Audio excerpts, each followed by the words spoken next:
మరి ప్రియ తల్లి అమ్మగారు మరి మాకు ఇచ్చిన అవకాశాన్ని బట్టి కూడా అమ్మగారికి వందనాలు తెలియజేస్తున్నారు. చాలా సంతోషం. గడిచిన దినంలో అయ్యగారి విషయంలో మనందరికీ తెలిసినట్టుగానే బాగా తెలిసినప్పుడు నేను మాస్టర్ గారికి ఫోన్ చేశాను. మరి హాస్పిటల్లో మరి అడ్మిషన్ ప్రాసెస్లో ఉంటారు. ఆ బిజీలో వాళ్ళు కాలం తీయలేకపోయారు. తర్వాత ఆలోచన చేసి రామయ్య గారికి ఫోన్ చేశాను. వాళ్ళు రిటర్న్ హాస్పిటల్ చెప్పడే వాళ్ళు రిటర్న్ అవుతూ ఉన్నారు. పరిస్థితి ఎట్లా ఏంటంటే అయ్యగారు అన్ని విషయాలు చెప్పారు. చాలా బాధ అనిపించింది, నాకు ఆశ్చర్యం అనిపించింది. సడన్గా అంత మంచిగా నేను దాస్తుంది కావాలని అప్పటి నుంచి ప్రారంభం చేసి వచ్చాం. తర్వాత మళ్ళా అయ్యగారు మాస్టర్ గారితో మాట్లాడటం జరిగింది. ఎందుకు ఏది ఏమైనప్పటికీ మీ అందరి ప్రార్థనలు, సంఘ ప్రార్థనలు, ప్రత్యేకంగా దైవజన కుటుంబం వారు చేసినటువంటి సమర్పణ కలిగినటువంటి సేవ పరిచయం బట్టి దేవుడు దృష్టించి తన దాసుని స్వస్థపరిచి మన మధ్యలోనికి సజీవులలో వచ్చిన బట్టి దేవునికి వందనాలు, స్థితులు, స్తోత్రాలు చెల్లిస్తూ అయ్యగారి నా ప్రత్యేకమైన వందనాలు తెలియజేస్తూ ఉన్నా. ఉదయకాలం నేను వచ్చి రాగానే అయ్యగారి దగ్గరికి వెళ్ళి ప్రార్థించడానికి అప్పుడు అందరూ చరిత్రలందరూ వస్తూ ఉన్నారండి. ఇక్కడ ఏమన్నా సండే స్కూల్ ప్రోగ్రామ్ అని ఏర్పాటు చేశారో నేను అనుకుంటున్నాను. నా దగ్గర ప్రయోగాలు ఎవరు అందరూ ఆయనకి వెళ్తూ ఉన్నారు. మన చిన్నపిల్లలకి ఎంత ప్రేమ చూడండి కదా. చిన్నపిల్లల ప్రార్థన, అందరి ప్రార్థన యేసయ్య ఎంత పచ్చపండుగా ఆలకించి అయ్యగారి పట్ల గొప్ప కార్యం చేశాడు. మరొకసారి సంఘం అంతటికి చిన్నపిల్లలు మొదలుకొని పెద్దవాళ్ళందరికీ కూడా మీ ప్రేమను బట్టి, దైవ సేవకుల పట్ల, దైవజన కుటుంబం పట్ల మీకున్న భారాన్ని బట్టి, మీకున్న ప్రేమను బట్టి మరొకసారి సంఘం అంతటికి నాకు వందనాలు తెలియజేస్తూ ఉన్నాను. సంతోషము. ఈ సమయంలో దేవునికి వాక్యాన్ని మనం చదువుకున్నాం. యెషయా గ్రంథం 14వ అధ్యాయం 25వ వచనాన్ని చదువుకుందాం. యెషయా గ్రంథం 14వ అధ్యాయము 25వ వచనం. నా దేశములో అశ్షూరును సంహరించెదను, నా పర్వతముల మీద వారిని అలగొట్టెదను, వారి కాడి నా జనుల మీద నుండి తొలగిపోవును, వారి భారం వారి భుజముల మీద నుండి తొలగింపబడను. చిన్న ప్రార్థన చేస్తాం. పరిశుద్ధ ప్రేమల తండ్రి, సకల ఆశీర్వాదాలకు కారణభూతులైన మా యేసు ప్రభువారి వందనాలు, స్తుతులు, స్తోత్రాలు చెల్లిస్తూ ఉన్నాం. ఆయన సర్వలోకంలో ఈ దినమున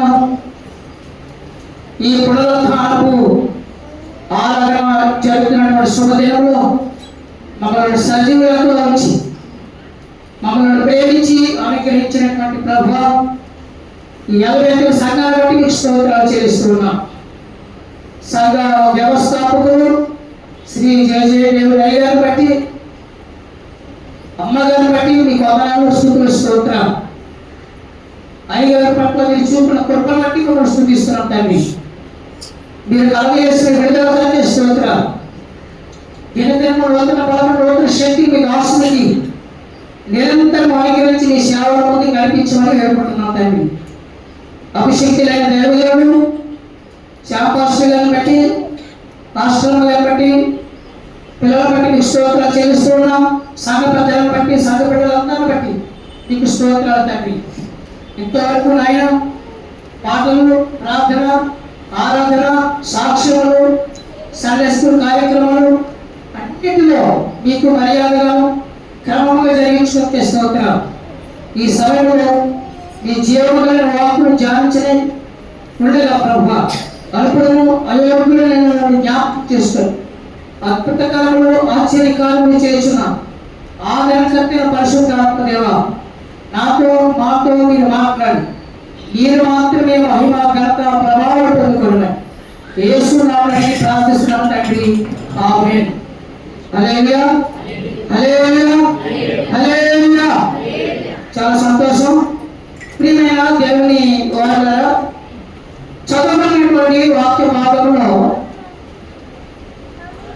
వారి భారము వారి భుజం మీద నుండి చెప్పబడను. హల్లెలూయా. ఈ పూట దేవుడు మనతో మాట్లాడుతున్నటువంటి ఒక శ్రేష్టమైనటువంటి మాట, భారాలను మన మీద నుంచి తొలగించేస్తారంటున్నాడు. హల్లెలూయా. ఈ ఉదయకాల సమయం ప్రభు సన్నిధికి వచ్చినటువంటి మీ వ్యక్తిగత జీవితాలలో, మీ కుటుంబ జీవితాలలో ఏ భారాలతో మీరు కృంగిపోతూ ఉన్నారో, ఏ భారాలతో నలిగిపోతూ ఉన్నారో, ఏ భారాలతో నెమ్మది లేకుండా, సమాధానం లేకుండా, మానసికంగా బాధపడుతూ ఆయన సన్నిధికి వచ్చారో, ఈ మధ్యాహ్నకాల సమయం పరిశుద్ధాత్మ దేవుడు మనతో మాట్లాడుతూ ఉన్నాడు. ఏమని మాట్లాడుతూ ఉన్నాడు అనగా, నా సన్నిధానంలో అనేకమైనటువంటి భారాలతో నా సన్నిధికి వచ్చారు, అనేకమైనటువంటి భారములు మోసుకుంటూ ఈ భారమైనటువంటి జీవితాలు కొనసాగించలేక అలసి సొలసి కృప్తి పడి ఏసారైనటువంటి దుఃఖకరమైనటువంటి స్థితిలో ఉన్నటువంటి నా ప్రజలను, నా బిడ్డలను నేను జ్ఞాపకం చేసుకొని వారి భారాలన్నీ ఈ పూట తొలగించేస్తాను. హల్లెలూయా, హల్లెలూయా, హల్లెలూయా. కనుక ప్రియమైన వారా, దేవుడు ఆయన ప్రజలైనటువంటి మన జీవితంలో ఉన్నటువంటి భారాన్ని తీసివేసి నెమ్మదిని, సమాధానము అనుభవించేవాడే ఉన్నాడు. ద్వితీయ ఉపదేశకాండంలో మనం గమనించినప్పుడు 8వ అధ్యాయము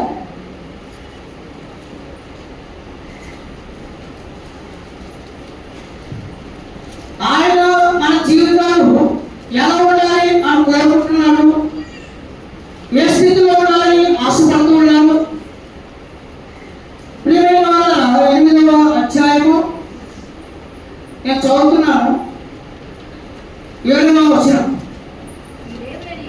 నీ దేవుడైన యెహోవా నిన్ను మంచి దేశంలో ప్రవేశపెట్టును, అది నీటి వాగులను, లోయలలో నుండి, కొండలలో నుండి, పాలు ఊటలను, అగాధ జలములు గల దేశము, అది గోధుమలు, యవలు, ద్రాక్ష చెట్లు, అంజూరపు చెట్లు, దానిమ్మ పండ్లను గల దేశము, ఒలివ నూనెయు తేనెయు గల దేశము, కరువు అనుకోకుండా నీవు ఆహారము తిను దేశము, అందులో నీకు ఏది లోపం ఉండదు, అది ఇనుపరాలు గల దేశము, దాని కొండలలో నీవు రాగి త్రవ్వి తీయవచ్చు, నీవు తిని తృప్తి పొంది నీ దేవుడైన యెహోవా నీకు ఇచ్చిన మంచి దేశమును బట్టి ఆయనను స్తుతింపవలెను. హల్లెలూయా.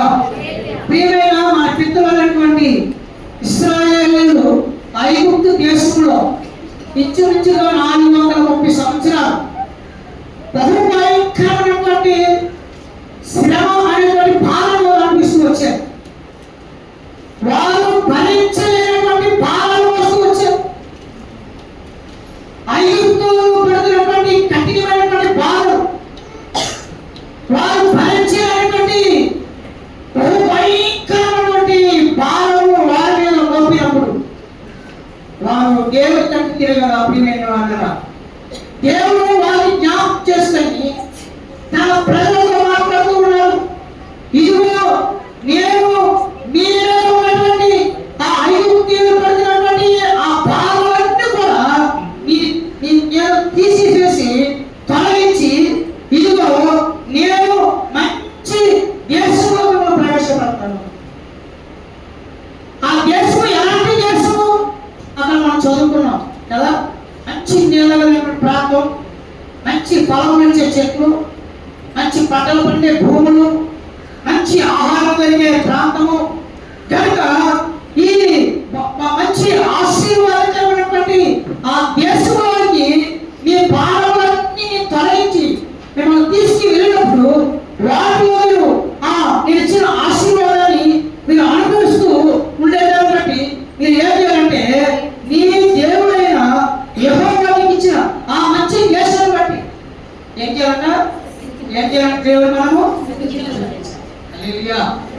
పాస్టర్ చెప్తా ఉన్నారు కదా, స్తుతి నీ స్థితిని మారుస్తుంది. స్థుతి స్థితిని మారుస్తుంది. కనుక మనము దేవుడిని స్థుతించే వారిగా ఉండాలి. మనం నిత్యము ప్రభువును మహిమపరిచే స్థితిలో ఉన్నప్పుడు మనలో భావాన్ని కూడా ఆయన తొలగించి మంచి దేశంలో, మంచి ఆశీర్వాదమైనటువంటి దేశంలో ఆయన మనం స్థిరపరుస్తాడు, బలపరుస్తాడు. కొన్ని రకరకాల భావాలు మనం ఈ సమయంలో చూద్దాం. ప్రియమైన వారు చూడండి, ఇదే తీసుకొని 24వ అధ్యాయం.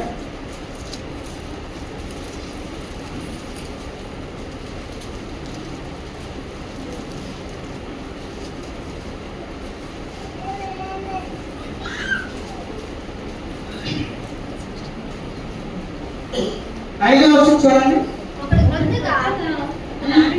తీసుకుని సేనలో చేరిపోకూడదు, అతని పైన ఏ వ్యాపార భారమును మోపకూడదు. ఏడాది వరకు తీరికగా అతడు తన ఇంట నుండి తాను పరిగ్రహించిన భార్యను సంతోషపెట్టవలెను.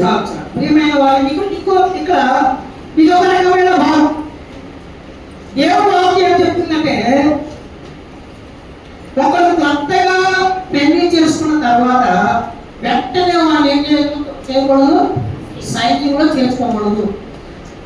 ఎందుకు అని అంటే, అక్కడ అతని పైన ఏ వ్యాపార భారాన్ని పెట్టకూడదు. ఇప్పుడు ఆ పరిస్థితి ఏం లేదండి. పెళ్ళే మాస్టర్నే ఎవరికి వాళ్ళ బ్యాగులు వేసుకుని హరిబడి డ్యూటీకి పోతూ ఉన్నారు. వాళ్ళ పనిలో బిజీ బిజీ అయిపోతూ ఉన్నారు కదా. పాత దినాల్లో మనం జ్ఞాపకం చేసుకుంటే, పెళ్ళే కొంతకాలం వరకు అయ్యగారు అమ్మగారు ఏ పని చేయరు. అమ్మగారికి 10 రోజులు, మన అత్తగారికి 10 రోజులు, ఈ తిరిగి మరుగులు సరదాగా సంతోషంగా పుట్టివాళ్ళు. ఇంకా ఊరంతా ఇంత పెళ్ళి అయిందంటే ఆ ఇంట్లో పుట్టి వాసన పుట్టివాళ్ళ వాసన అంతా ఊరంతా తెలుస్తుంది. అంత సంబరాలు జరుపుకునేవారు. అందుకని దేవాలయం గారు ఏమంటున్నారంటే, వాళ్ళు కొత్తగా పెళ్ళైంది కనుక వారు కొంతకాలము 1 సంవత్సరం పాటు వారు సంతోషంగా ఉండేవాడి. వారి మీద ఎలాంటి వ్యాపార భారాలు పెట్టకూడదు. ఇదొక రకమైన భావం. ప్రియమైన వాళ్ళ, నేను సేవలోకి వచ్చాను. సేవలోకి వచ్చిన తర్వాత పెళ్ళయింది. పెళ్ళి 4వ రోజుకి నా భార్య నా బయట తీసుకొచ్చేసాను. అదొక భావం, సేవాభావం. కనుక ప్రియమైన వాళ్ళ, ఎవరి మీద కూడా నూతనమైన వివాహమైన వారి మీద ఎలాంటి వ్యాపార భారమో ఆపవద్దని దేవుడు సెలవిస్తాడు. ఇదొక రకమైన భారం. ఇంకొక భారాన్ని మనం చూద్దాం. చూడండి, యెషయా 46వ అధ్యాయం 1-2 వచనం చదవండి. వేలు కూల్చున్నది, నెగో మృంగుచున్నది, వాటి ప్రతిమలు జంతువుల మీదను పశువుల మీదను మోయబడుచున్నవి. మీ మోతలు సొమ్మసిల్లి పశువులకు భారముగా ఉన్నవి. అవి కృంగుచో కూలుచో నుండి ఆ బరువులను విడిపించుకొనలేక తామే చెరలోనికి పోయి ఉన్నవి.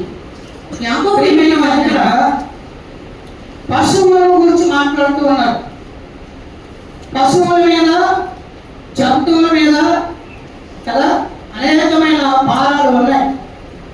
ఆ పశువులు ఆ భారాన్ని మోయలేక కృంగే స్థితిలో ఉంటున్నట్టు మనం చూస్తూ ఉన్నాం. మన ఒక రోజున మా ఊరికి ఎడ్ల బండి, వాటి మీద బండి మీద లారీ వేసినప్పుడు రోడ్ వేసాం. దేని మీద? ఎడ్ల బండి మీద. అది కొంచెం రాగల కొంచెం ముందుకెళ్ళి చెట్లు పడిపోయింది. అది పడిపోవడం ఎందుకు? ఆ కాడి వాటి మీద పడి అది బలంతో వాటి మీద పడుతుంది. ఎవరు చూడండి, లోని జంతువుల మీద, పశువుల మీద మనిషి యొక్క స్వార్థాన్ని బట్టి వాటి మీద ఒక భయంకరమైనటువంటి భారం మోపుతూ ఉన్నారు. అదే దాన్ని ఎంతవరకు వేయాలి, అది ఎంతవరకు మోయగలుగుతుంది, ఎంతవరకు నడవగలుగుతుంది అనేటువంటి ఆలోచన కూడా మనుషులకి ఉండదు. ఎంతసేపు కాదని ఏం చేయాలి ఎందుకు అలాగే కానీ నేను బాగా నాకు లాభం రావాలి. ఇట్లాంటి పాలన కొన్ని పశువుల మీద మోపుతున్నట్టుగా మనం చూస్తూ ఉన్నాం. ఇంకొక భారం మనం గమనించిన ఇంకొక రకమైన భారం యోనా గ్రంథం 1వ అధ్యాయము 4-5 వచ్చినాడు.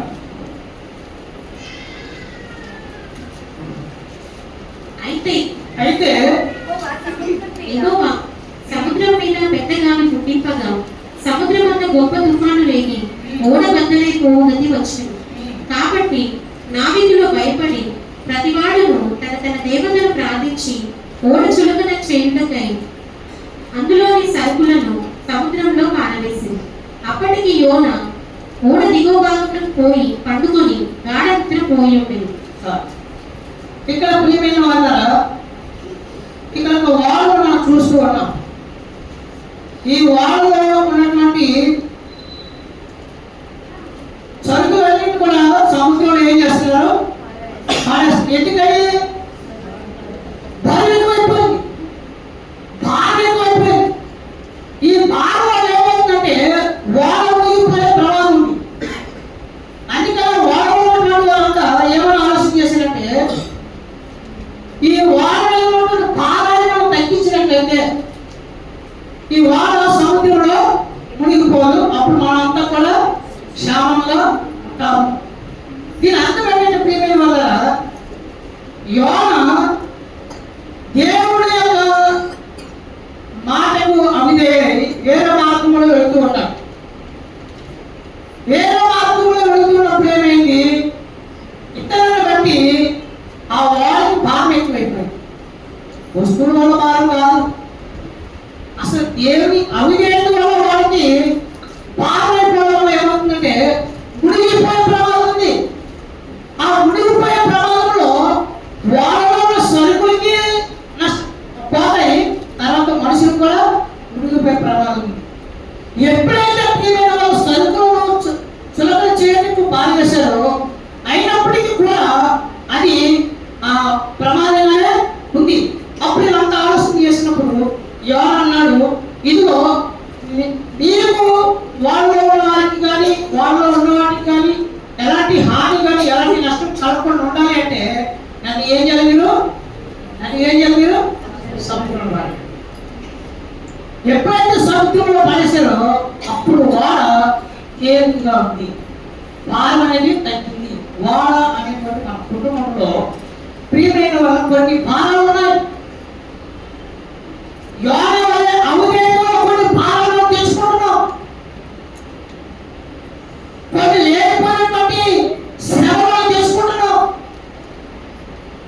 కనుక ప్రియమైన యోన వల్ల మనము మన జీవితంలో నుంచి మన కుటుంబాల నుంచి దేవుడికి విరోధమైనటువంటి కార్యాలు ఏవైతే ఉన్నాయో వారి ఉన్నంత కాలము మన కుటుంబం అనేటువంటి వాడ భారం ఎక్కువైపోయి మునిగిపోయే ప్రమాదం ఉంది. ఈ మధ్యకాల సమయం ఏమైతే యోన ఎప్పుడైతే ఆ వాడ నుంచి తీసేసి పడవేశారో, ఎప్పుడైతే వాడ తేలికైన అమెరికా మన హృదయాల నుంచి మన జీవితాల నుంచి మన కుటుంబాల నుంచి దేవునికి విరోధమైనటువంటి అవిధేయతమైనటువంటి ఆ భారభరితమైనటువంటి కార్యాలు జీవితాలు నడవడిక ఏమైతే ఉందో వాటన్నిటిని మనం తీసి పారేసేసినప్పుడు మన కుటుంబం మన జీవితాలు అలాగా ఈ లోకంలో ఆశీర్వాదకరంగా సమాధానకరంగా కొనసాగుతాయి. అది లేదు, ఇది ఇలాగే పెట్టుకుంటాను, ఇది ఏం తీసివేయలేను, ఇది ఏం తీసేస్తే ఉండలేను, ఇది తీసేస్తే బ్రతకలేను అంటూ ఉన్నామనుకోండి మన జీవితాలు భారమై ఇందాక చెప్పాను కదా, ఎట్ల బండి ఎత్తు ఎప్పుడైతే పనిలో దానిపైన ఆ బరువుగా పని అది లేవని పరిస్థితి మన జీవితాలు కూడా అలాంటి స్థితిలో చూడాలి. యేసయ్య విరోధమైనటువంటి భారభరితమైనటువంటి కార్యాలు ఏవైతే ఉన్నాయో వాటిని తొలగించినంత కాలం మన కుటుంబంలో బాధ ఉంటుంది. కనుక ప్రియమైన వాళ్ళ కలిగినటువంటి పరిస్థితులు ఏవైతే ఉన్నాయో వాటన్నిటిని కూడా మనం తీసివేయాలి. దానికి అర్థం కావాలంటే ఏంటి ఆ బాధని? ఎబ్రీ పత్రిక 12వ అధ్యాయం 2వ వచనం చదవండి. ఇంత గొప్ప సాక్షి సమూహము మేఘము వలె మనలను ఆవరించి ఉన్నందున మనము కూడా ప్రతి భారమును సులువుగా చిక్కులు పెట్టు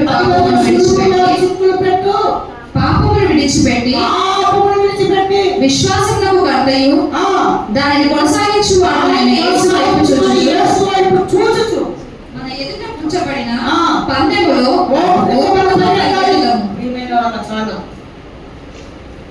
ప్రతి భారము సులువుగా చిక్కులు పెట్టే ప్రతి పాపము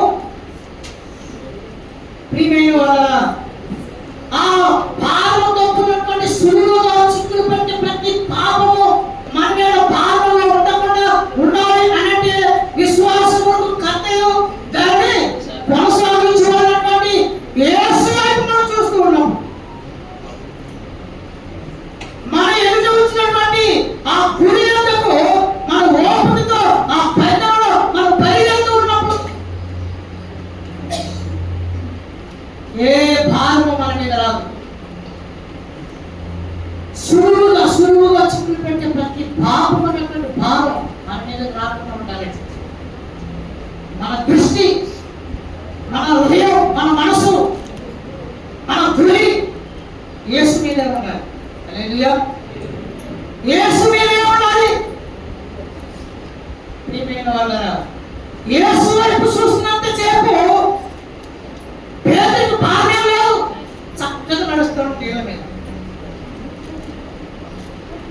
విశ్వాసములకు కర్తైనటువంటి ఆ యేసు వైపు చూస్తూ తేలికగా నడుస్తున్నాడు నేల మీద. ఎప్పుడైతే సులువుగా చిక్కులు పెట్టు అవిశ్వాసములను పాపం వైపు దృష్టి పెట్టాడో బాగా ఎక్కువైపోయి మునిగిపోతాడు. ప్రమాదం. ప్రియమైన వాళ్ళ మన దృష్టి యేసు మీద వచ్చింది. అప్పుడు ఈ లోకం అనేటువంటి సముద్రంలో మనం మునిగిపోకుండా తేలిక కలిగి యేసును వాక్కు చూడాలంటాం. హల్లెలూయా, హల్లెలూయా. దానికి ప్రియమైన వాళ్ళ మధ్యాహ్నకాల సమయం దేవుడు అందుకనే మత్తయి శుభవార్త 11:28 అంటాడు, భారం మోసుకుంటున్న ప్రయాసపడి భారం మోసుకుంటున్న సమస్తమైన వాళ్ళరా నా యొద్దకు నేను మీకు నెమ్మది విశ్రాంతి అలాగే చేస్తాను. ప్రయాసపడి భారం మోసుకుంటున్న వాళ్ళు ప్రయాసపడి అతను ప్రయాసపడి తెచ్చుకుంటారు భారం.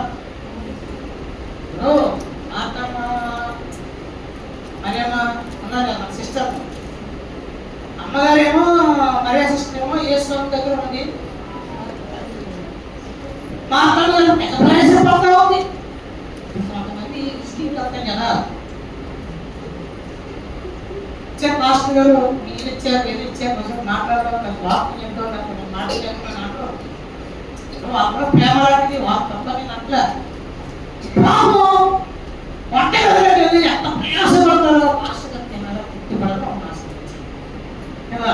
మా అత్త కూడా అలాగే తెగ ప్రయాసపడుతుందమ్మ కదా, ప్రయాసపడి భారం తెచ్చుకుని ఆమె విసుక్కుంటూ యేసు ప్రభు దగ్గరికి వచ్చి కొట్లాడుతున్నాయి. ఆయనతో కొట్లాడు యేసు ప్రభావానికి చింతలేదా?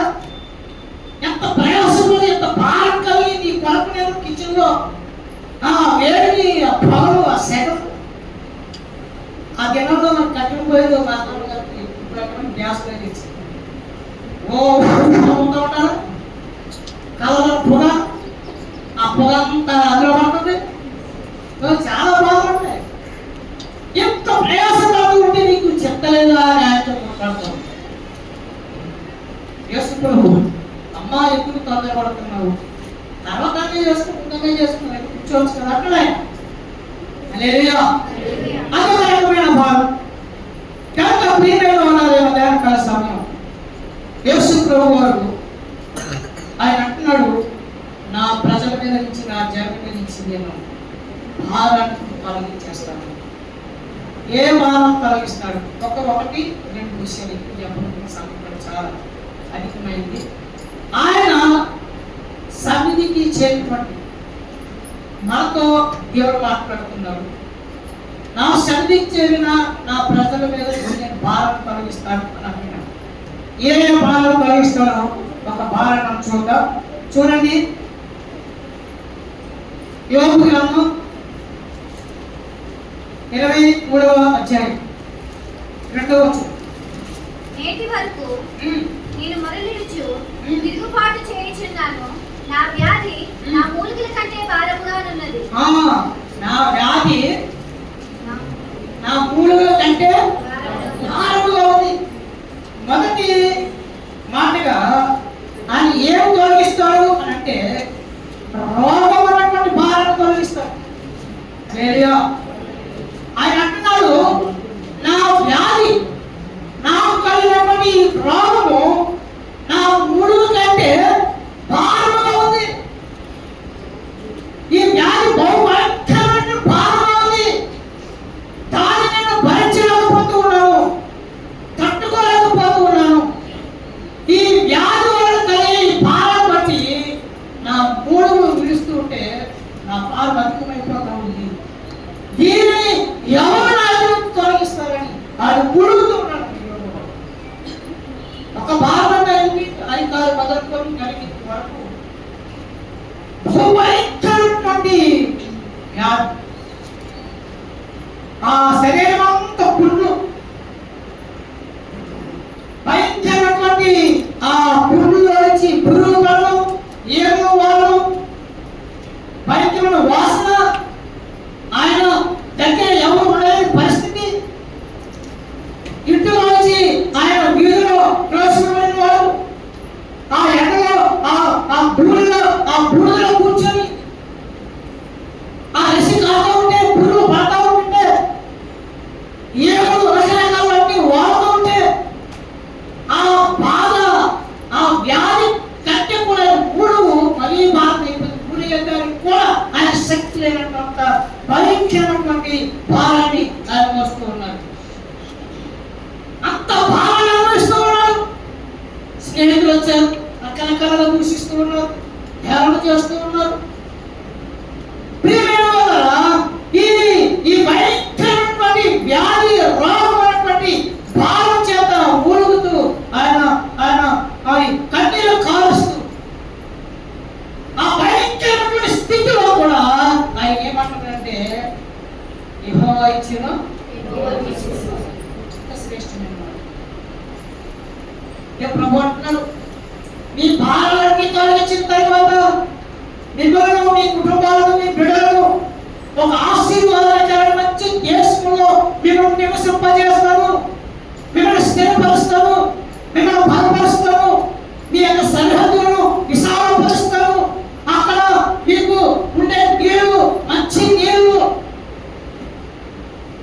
అక్కడ మీకు దొరికే ఆహారము బలమైన శ్రేష్టమైన ఆహారము. ఏమిటి ఆ నీళ్లు, ఏమిటి ఆ ఆహారం? నీళ్లు మిగిలిన వల్ల దేవుని యొక్క వాక్ నీటి కాలువల చెక్కాలంట ఆకువాడక వాక్యమైనటువంటి కాలువ ఎవరు నాటబడిన సన్నమైన కుటుంబమైన వ్యక్తి అయిన ఆకు వాడక నిత్యము పచ్చగా తగిన కాలంలో ఫలం ఇచ్చే అలాంటి ఆశీర్వాదకరమైనటువంటి దేశమైనటువంటి 55 సంఘంలో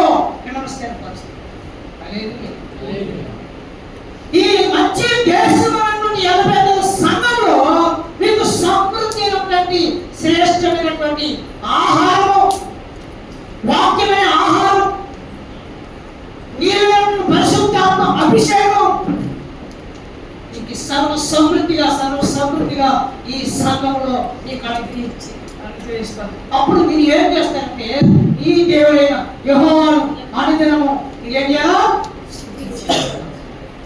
హల్లెలూయా. ఎందుకంటే ఎందుకు స్తుతించాలి, ఎందుకు ప్రభుని ఆరాధించాలి, ఎందుకు ప్రభుని కనపరచాలి అంటే మన మీద ఉన్నటువంటి భారాలను తొలగించాడు యోబు భక్తుడు. ఆయన ఎందుకు దేవుడు తనలో ఉన్నటువంటి ఆ రోగ భారాన్ని తీసివేసి రెండింతల ఆశీర్వాదం ఇచ్చాడు అంటే తను మోస్తున్న రోగమైనటువంటి భారంలో కూడా యేసయ్య చూపిస్తాడు. హల్లెలూయా. ఈ మధ్యాహ్న సమయం ఏ రోగుల చేత, ఏ వ్యాధుల చేత, ఏ బలహీనతల చేత మీరు భారాలు వస్తూ ఉన్నారు కదా.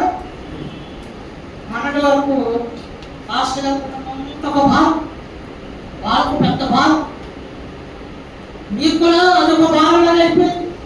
పైగా హాస్పిటల్ ఉన్నవాళ్ళు కదా. ఈ రోజు ఆ రోగాలను తీసివేస్తే ఆయన సాక్షి ఎట్లుంది.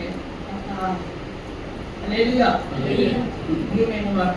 యోబు నా మూడు నాకు కలిగిన వ్యాధి కంటే బహుగా నెమ్మది లేదు, సమాధానం లేదు, కూర్చోలేడు, నిలవలేడు, పడకలేడు, నిద్రపోలేడు, తినలేడు. ఎంత ఆ భయానకమైనటువంటి పరిస్థితులు దేవుని సన్నిధిని ఆశ్రయించారు. యోబు అంటే దేవుడితో తీరువాడు. ఆయన బహుభయంకరమైనటువంటి ఆ భారంలో కూడా దేవుడిలో పెట్టియాడు. సులువుగా చుక్కులు పెట్టే ప్రతి భారం, ఈ సులువుగా ఈ రోగుల భారం చిక్కుల్లో లాగేస్తారు. అంటే విశ్వాసంలో లాగేస్తారు. బయట నాకే రావాలి ఈ రోగం, నాకే రావాలి ఈ శ్రమలు, నాకే రావాలి ఈ బాధలు. ప్రియమైన వాళ్ళ యేసు వైపు ఉన్నటువంటి దృష్టిని మనల్ని మళ్ళించేస్తుంది.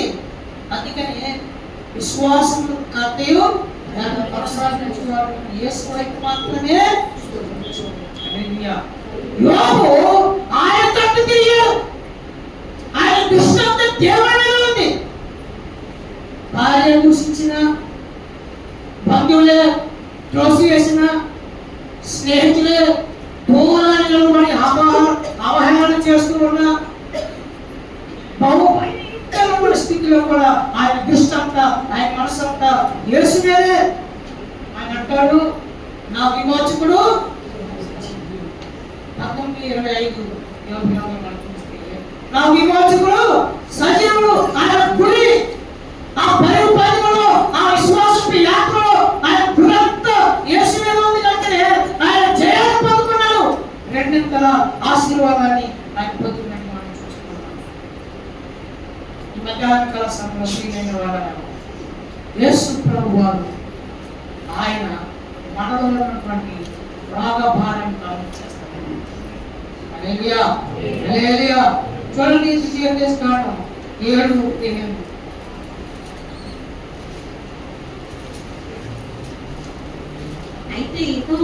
అయితే యెహోవా మిమ్మల్ని ప్రేమించువాడు గనుకను, మిమ్మల్ని ప్రేమించువాడు గనుకను, తాను మీ తండ్రులకు చేసిన ప్రమాణములు నెరవేర్చువాడు గనుకను, యెహోవా బాహుబలము చేత మిమ్మల్ని రప్పించి దాసుల గృహంలో నుండి, ఐగుప్తు రాజు అయిన ఫరో చేతిలో నుండి మిమ్మల్ని విడిపించను. 7:15 యెహోవా నీ యొద్ద నుండి సర్వ రోగములను తొలగించి నీవెరిగి ఉన్నది ఐగుప్తులోని కఠినమైన క్షయవ్యాధులన్నిటినీ నీకు దూరపరిచి నిన్ను ద్వేషించి వారందరి మీదకే వాటిని పంపించును. ఇక్కడ ఈ మేలున్న సర్వ రోగములను తొలగించేస్తాడు. హల్లెలూయా. ఇంకా మీకు అర్థం కావాలంటే నిర్గమకాండం 23:25.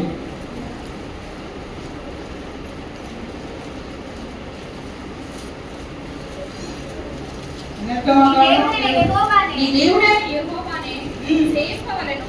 అప్పుడు ఆయన నీ ఆహారమును నీ పానములను దీవించును. నేను నీ మధ్య నుండి రోగము తొలగించెదను.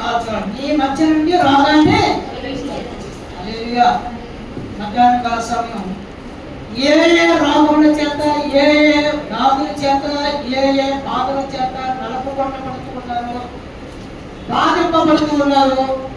ఆ భారాన్ని మోయలేక యోగు గారు అన్నట్టుగా వ్యాధి కంటే కూడా నా బాధ, నా వేదన, నా మూడు భూభారంగా ఉన్నటువంటి స్థితిలో ఉన్నారు. ఈ దేవుడు ఈ మధ్యాహ్నం కోసం దేవుడు మాట్లాడుతున్నాడు, నీ యొక్క నుండి నేను సర్వ రోగాలను తొలగించేస్తాను. చూడండి, ఒక ఆమె ఉంది, దేవుని సన్నిధిలోనే ఉంది. లోక సువార్త 13వ అధ్యాయం 10వ వచనం చదవండి. విశ్రాంతి దినమున ఆయన ఒక సమాజ మందిరంలో బోధించుచున్నప్పుడు 18 ఏళ్ల నుండి బలహీనపరచు దయ్యము పట్టిన ఒక స్త్రీ అచట ఉండేది. ఆమె నడుము వంగిపోయి ఎంత మాత్రమే చక్కగా నిలబడలేకుండేది. యేసు ఆమెను చూచి రమ్మని పిలిచి, అమ్మ, నీ బలహీనత నుండి విడుదల పొంది ఉన్నావని ఆమెతో చెప్పి ఆమె మీద చేతులుంచగానే ఆమె చక్కగా నిలబడి దేవుని దేవుని 18 సంవత్సరాలుగా నడుము వంగు పరిస్థితిలో ఉంది. నడుము వచ్చే బలహీన దైవం పట్టింది. ఎప్పటి నుంచి? 18 సంవత్సరాలుగా.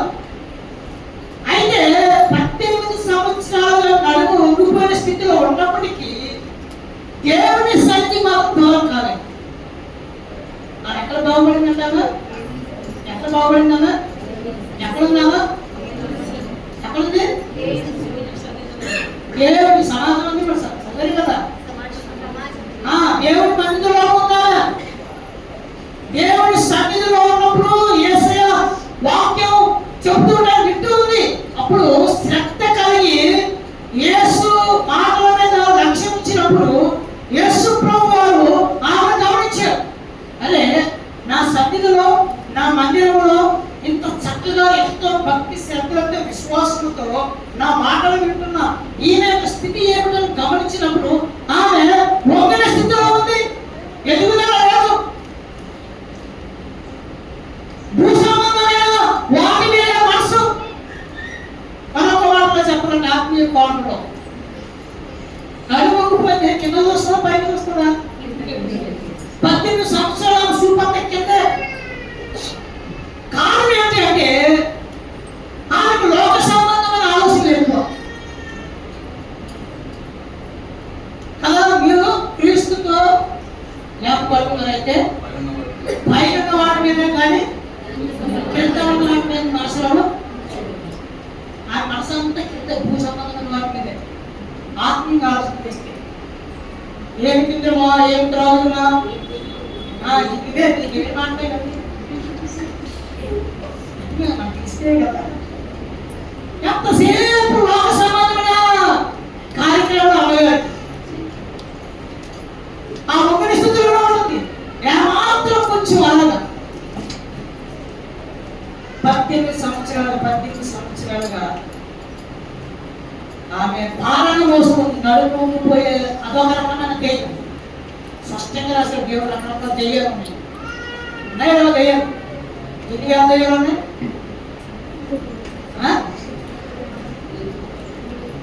మీరు నడుము వచ్చి ఒకరేమనుకున్నారు? ఆ ఒక్క దెయ్యం రకరకాల దెయ్యాలు ఉన్నాయి.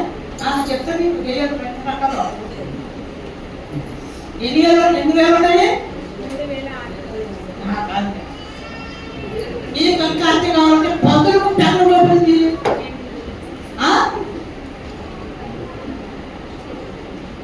సాధారణంగా యేసు ప్రభువా మమ్మల్ని తొలగించుకుంటానే ఆ పందులు దాంట్లో పంపించుకున్నాడు కదా. ఎన్ని పందులు శక్తి ఇచ్చారుగా.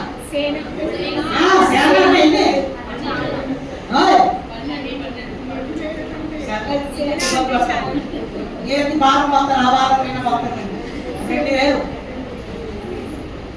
తప్పకుండా 10 మంది ఒక సముద్రం అంటే 2000 అయినాయి. 2000 అక్కడ 2000 రకాల దెయ్యాలు ఉన్నాయి. హల్లెలూయా.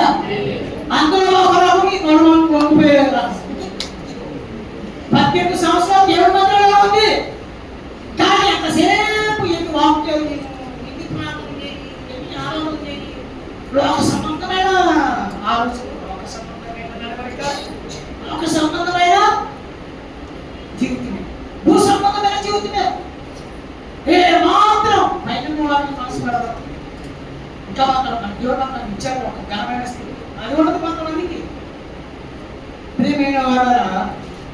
18 సంవత్సరాలుగా ఆ కృంగిన స్థితిలో ఉన్నటువంటి ఆమె వైపు యేసు ప్రభువు కనికరం పడి ఆమె స్వస్థపరిచాడు.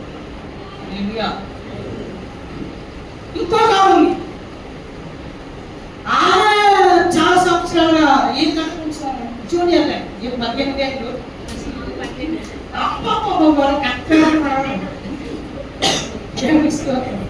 ఇంకొక స్త్రీ ఉంది 12 సంవత్సరాలు. 12 సంవత్సరాలుగా ఆమెకు భారం వస్తుంది. ఆ భయంకరమైన భారం చేత యేసు ప్రభువు దగ్గరికి వచ్చింది. ఎప్పుడైతే యేసు ప్రభువు దగ్గరికి వచ్చిందో, యేసు ప్రభువు యొక్క వస్త్రాలు తాకిందో, ఆమె భరిస్తున్న 12 సంవత్సరాలలో ఉన్నటువంటి ఆ రోగాన్ని యేసయ్య తొలగించేశాడు. హల్లెలూయా. యేసు ప్రభువు అమ్మా నీ విశ్వాసము స్వస్థత కలిగి సమాధానం బాగు చేసినట్టు మనం చూస్తాం. ప్రియమైన వాళ్ళగా చాలా సమయం లేదు. ఆయన మన జీవితాల్లో ఉన్నటువంటి ప్రతి రోగ భారాన్నైనా తొలగించేసాడు. మనం కలిగి ఉండాల్సింది ఏంటంటే విశ్వాసంతో ఆయన వైపు మనము 18 సంవత్సరాలుగా భారం వస్తుంది రోగ భారం, కానీ దేవుడి శక్తికి దూరం కాలేదు. ఈ మధ్యాహ్న సమయం దేవుడి సంఘానికి ఎప్పుడు మనం దూరం కాకూడదు. దేవుడి సన్నిధిలో ఉన్నప్పుడే దేవుని ఆశీర్వాదాలు మనకు దొరుకుతాయి. దేవుడి సన్నిధిలో ఉన్నప్పుడే ఆమె నడుము పొంగిపోయినటువంటి ఆమె నడుమును ఆమె స్వస్థత పడుతుంది. కనుక ప్రియమైన వాళ్ళ దేవుని సన్నిధిలో ఉన్నప్పుడే ప్రతి విధమైన ఆశీర్వాదము, ప్రతి విధమైన ఆరోగ్యకరమైనటువంటి మేలు దేవుడు మన జీవితంలో కలుగజేస్తాడు. ఇంకొక భారం చెప్పి చేస్తాను. 2వ భారం ఆదికాండం 43వ అధ్యాయం మొదటి వచ్చింది. ఆ దేశమందు కరువు భారముగా వారు ఐగుప్తు నుండి తెచ్చిన ధాన్యము ప్రియమైన వాళ్ళరా ఇక్కడ ఒక భారం కనబడుతుంది. ఇందులో మనము రాబోయే భారం గురించి తెలుసుకున్నాం. ఇక్కడ ఉన్నటువంటి 2వ భారం ఏంటంటే కరువైన భారం. ప్రియమైన వాళ్ళరా మన కుటుంబాల్లో కరువైనటువంటి భారం చేత అనేక మంది బాగుపడుతున్నారు. ఎంత కష్టం చేసినా, ఎంత ప్రయాసపడుతున్నా వాళ్ళకు అప్పులు తీరట్లేదు, వాళ్ళకు స్థాయికి రాలేకపోతూ ఉన్నారు, ఎదుగుదలనే లేదు, వడ్డీలు కట్టలేని పరిస్థితి. ఎంత కష్టపడినా వడ్డీలు కట్టమే సరిపోతుంది వాళ్ళ కష్టాలు చెప్తున్నారు. కారణం ఏంటి అంటే కరువు. ప్రియమైన వాళ్ళ దేశంలో సమృద్ధి అయినటువంటి ఆహారం, చుట్టుపక్కల బహుభయంకరమైన కరువు. అందుకని యాకోబు అంటున్నాడు తన కుమారుతో, ఇదిగో మన దగ్గర ఆహారం అయిపోయింది, ఇంకా కరువు భయంకరంగా ఉంది.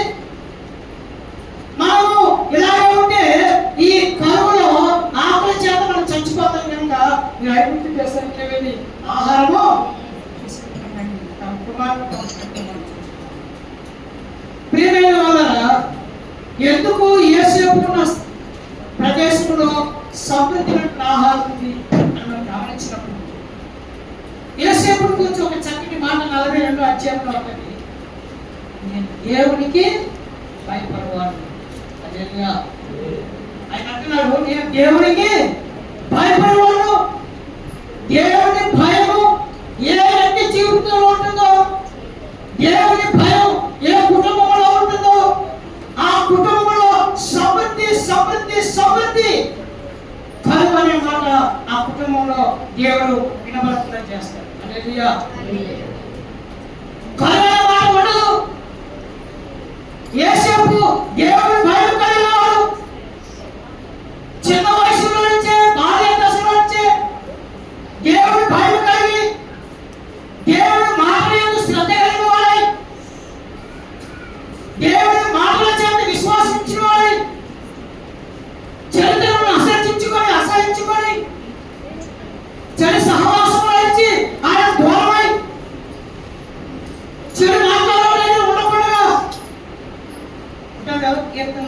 అధ్యాయం 1 ఏమంటది?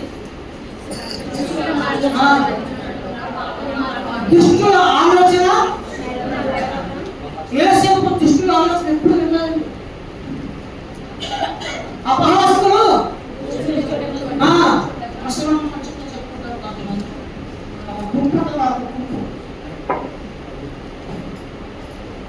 కదా. అపహాసకులు అంటే అపహాసకులు అనమాట. ముసలం ముచ్చట్లా చెప్పుకునే జాగ్రత్త అపహాసకులు అంతా అపరకమైన అలాంటి వాళ్ళ దగ్గరికి వెళ్ళి సమయాన్ని వ్యర్థం చేసుకుంటూ ఆ ఇంటి విషయాలు ఈ ఇంటి విషయాలు ఆ ఇంటి విషయాలు ఈ ఇంటి వేరే పని ఉండదు. అక్క విన్నావా?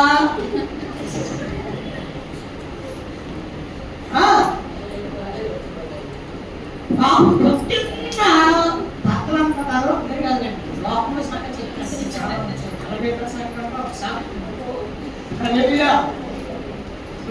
జనరల్ లోపలికి చెప్తా ఉన్నా. అన్ని జనం సంగతి చెప్తున్నాను, నాకు సంగతి చెప్తున్నాను. చాలా రాసిన నాలుగంట భయమ్మ కారులో 4 గంటలకే డబ్బు గిన్నె సక్కరం పడతాయి. ఇక పొద్దున్న భర్త క్యారేజ్ పంపించేస్తుంది, పిల్లలకి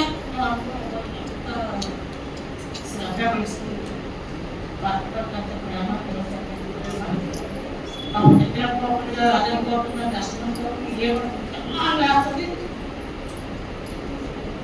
6 క్యారేజ్ పంపించి ఎక్కడ పంపుకోవాలంటే ఇంక మీ భాష చెప్పాలి కాదు చెప్పాలి. తోలేసిన క్యారేజ్ నుంచి ఎవరు ఉంటారు కదా, ఇంకా చూడాలి జీవుడు కాదు ఇప్పుడు కూడా కా ఎక్కడికి ఎక్కడికి మార్కెట్ ఏదో వస్తుంది. ఇది ఎన్నావా ఇక సాధ్యం ఎంతసేపు ఈ ముసలి చెట్టుకోలేదు. ఇలా కూడా భర్తలు నేను ఊరికి వెళ్ళడానికి కోసం ఎంత ప్రయాసపడుతున్నా భార్య అయ్యగారు సాయంకాలం కూడా నా భార్యకి ఏదో తీసుకెళ్ళాలి తెలపడం అని అయ్యగారు ఆలస్యం చేస్తూ ఉన్నారు అమ్మగారి కోసం. ఈ అమ్మగారేమో వీళ్ళు ఎప్పుడు బయటపోతారా, వీళ్ళు ఎప్పుడు వెళ్ళడానికి అలా ఈ ముసలి చెట్ల కోసం ఉరుగులు పరుగులు ఇలా అపహాసం. అరే పొద్దున్న భర్తని ఆఫీసులో పంపించేసాము, పిల్లల్ని ఖాళీలు పంపించేసాము, ఎక్కడైనా మనం పనులు తీసుకున్నాం. రాష్ట్రంగా ఖాళీ ఉంటుంది సగం ఆ ప్రార్థన ఈ ప్రార్థన కదా, కాసేపు ప్రార్థన చేసుకున్నాం, దేవుడు మాట్లాడదాం, సంఘ కార్యక్రమాలు ఏమున్నాయి, సంఘ పరిస్థితులు ఏమున్నాయి ఇవ్వడం కాసేపు అపహాసం చూడగా ఆలయాపం చేస్తాం.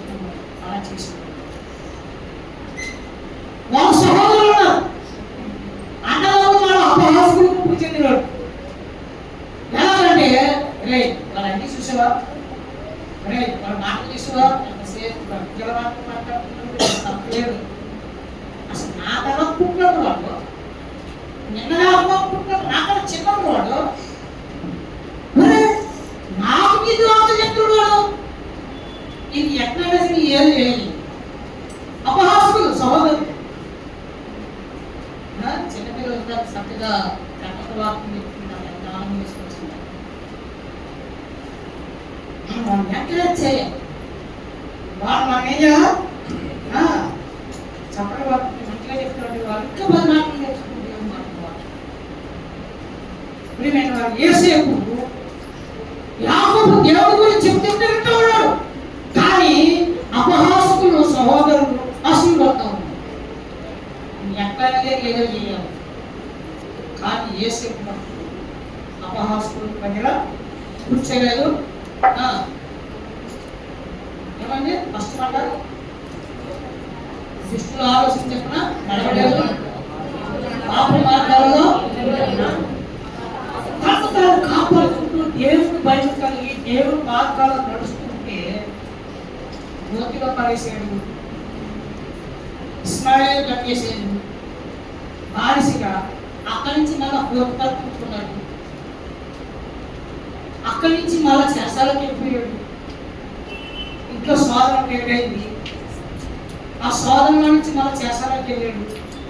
చేసాలోకి వెళ్ళిన తర్వాత ప్రార్థన అయిపోయినప్పుడు పక్షకాలం ఒకడు వాళ్ళకు వచ్చిన కళ చెప్పినందుకు నన్ను జ్ఞాపకం పెట్టుకుని వాళ్ళు మర్చిపోయారు. ఇలాంటి భయంకరమైనటువంటి స్థితిలో కూడా ఆయన దేవుని భయం పెట్టుకున్నాడు. దూషించలేదు, ఆయన ఎవ్వరు దూషించలేదు. దేవుని భయం కలిగి దేవుని వైపు చూస్తే చూస్తూ తన శ్రమలలో, తన ఇబ్బందులలో, తన అవమానాలలో, తన నిందలలో, అనారోగ్యాలలో, సకల విధమైనటువంటి పరిస్థితుల్లో ఆయన దేవుని మీద ఆధారపడి జీవించినటువంటి ఆ యోసేపు దేవుడు చెరసాలలో నుంచి ఉండబడిన ఒక్కసారి నెమ్మదిగా బాధలు వస్తున్నాడు దగ్గరికి. ఎక్కడికి? చెరసాలలో ఉన్నప్పుడు యోసేపు దగ్గరికి నెమ్మదిగా బాధలు వస్తున్నాడు. మంచి స్టైల్లో కటింగ్ చేశాడండి. చుట్టూ కూడా ఖైదులు నాచిపోతున్నాడు. అంత పోతున్నాడు, మనం అంత ఖైదులు కదా. దీన్ని రాజుగారి దగ్గర నుంచి మంచి A-క్లాస్ కటింగ్ వారు వచ్చి బాబులు వచ్చి కటింగ్ ఇట్లా చేస్తూ ఉన్నాడు. ఇంకొకరు వచ్చాడు, ఆయన మంచి రకరకాల శోభ తీసుకుని వచ్చి మంచిగా స్నానం చేసి తర్వాత రాజవస్త్రం తీసుకుని వచ్చారు.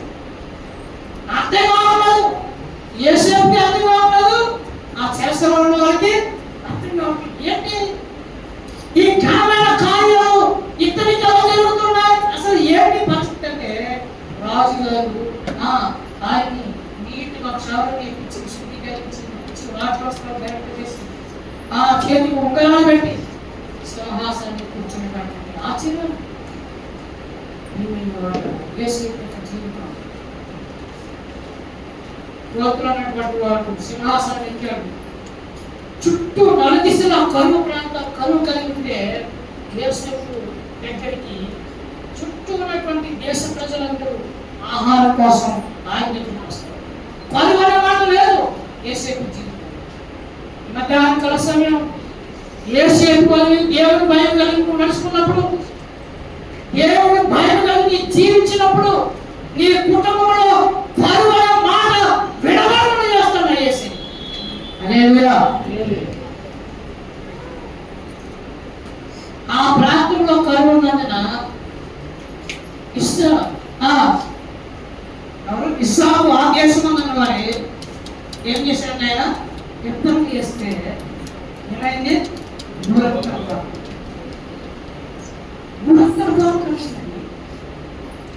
ఆ దేశంలో కరువు ఉంది, కానీ ఇస్సాకు పంట వేస్తే దూరంతం పాలించాడు. కరువు అనే మాట లేదు. కారణం ఏమిటంటే ఆయన పావులన్నింటినీ దేవుడు చెరలుగా ఓటలుగా ఆశీర్వదించాడు. హల్లెలూయా.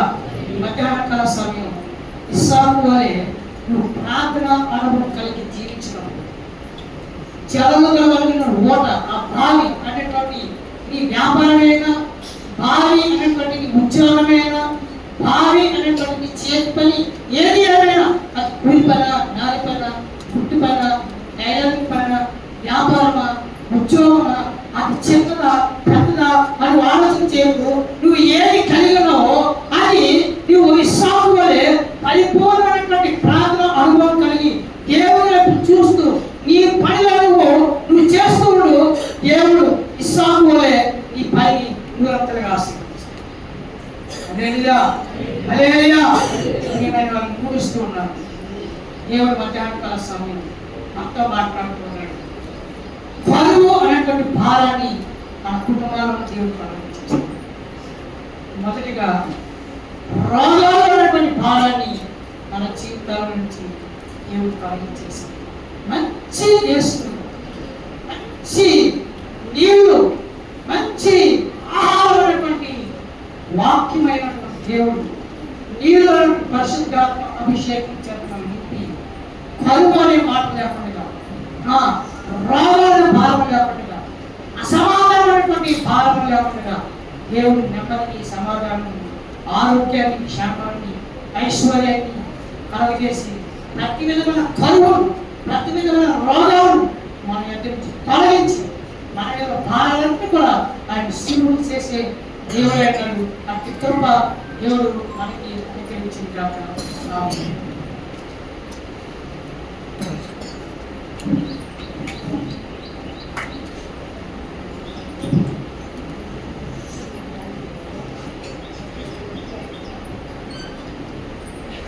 ఇష్టమైన వర్తమానంపై దేవునికి స్తోత్రములు. నీ భారమంతా కూడా నీ భుజముపై నుంచి దేవుడు తొలగించి వేస్తాడు. శ్రేష్టమైన వాక్య భాగము వాగ్దానం చేసిన దేవుడు నమ్మదగిన దేవుడు. కాబట్టి ఏదిగా యోసేపు జీవితం గురించి మనం గమనించాము, ఇస్సాకు జీవితం గురించి మనము ధ్యానించాము. 18 సంవత్సరాలు నడుము వంగిపోయి నేల వైపు చూస్తున్న ఆ స్త్రీ గురించి మనము జ్ఞాపకం చేసుకున్నాం. ఈరోజు నీ భారం ఏమిటి? కుటుంబ సమస్యల, వ్యక్తిగత జీవితంలో భారమా, అనారోగ్య భారమా, లేక అప్పుల సమస్యల, ఆర్థిక ఇబ్బందుల, ఉద్యోగంలో ఉన్న భారముల, ఎట్టి విధమైన భారములైన దురాత్మ సింహములు విడుదల పొందక ఉన్న భారముల ప్రతి భారం నుండి తొలగించినకు దేవుడు తన దాసుని ప్రపంచంలో నడిపించి శ్రేష్టమైన వాక్య భాగము ఆగ్రహించగా ప్రియదేవుడులారా భారము తొలగించు దేవుడు. ప్రతి విధమైన రోగ భారము, కరువు భారము, అసమాధాన భారము, అప్పుల బాధలు, కుటుంబ సమస్యలు ఉంది. ప్రతి విధమైన బంధకాలతో ఉన్న భారము దేవుడు తొలగించి విడుదల, నెమ్మది, స్వస్థత, ఆరోగ్యము, ఆయుష్, సమాధానము, పరిశుద్ధాత్మ అభిషేకముతో విడుదల కలుగజేసి వేసే రాకడకు మనము పరిశుద్ధంగా జీవించటకు, మరి సిద్ధపాటు కలిగి జీవించటకు ఆయన సమస్యలను సాక్షులుగా మార్చు దేవుడు, సుదేశంగా మార్చు దేవుడు మనకు ఉండగా చేస్తున్న వాక్యంకై దేవుడికి స్తోత్రం చెల్లిస్తూ ఆ రీతిగా మనం జీవించటకు ఈ స్థలం నుండి మనము భారములు దేవుడు తొలగించి విడుదల, స్వస్థత, నెమ్మది కలిగించే దేవుడు. పాప భారము కూడా తొలగించి పరిశుద్ధంగా చేయు దేవుడు మన మధ్యలో ఉన్నాడు. కాబట్టి దేవుడికి స్తోత్రాలు చెల్లిద్దాం. భారం నుంచి విడుదల పొంది దేవుడిని మహిమపడదాం. మరొకసారి సోదరులకు నేను వందనాలు. మనల్ని ప్రేమించి ఆయన మన కొరకు వర్తమానంపై దేవుడికి స్తోత్రాలు. ఈ సమయంలో చిన్న